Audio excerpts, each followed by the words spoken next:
Ok, vidéo kely fotsiny nehoana hoe ahoana fomba fanaovana ny balance ao amin'ny audacity, zany hoe ahafahana hoe manena ny feo ny piste anankiray, manena volume piste anankiray na mampitombo volume piste anankiray.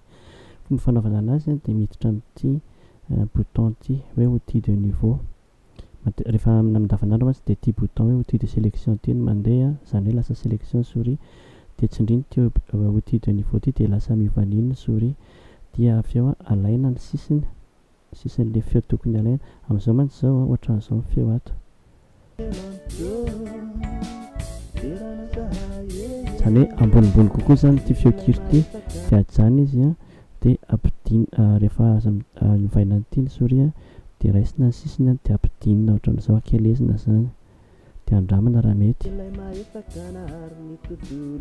Raha mbola tsy mety dia ajanona indray dia ampidirina na ampiakarina arak'izay lavina anazy dia andramana raha mety.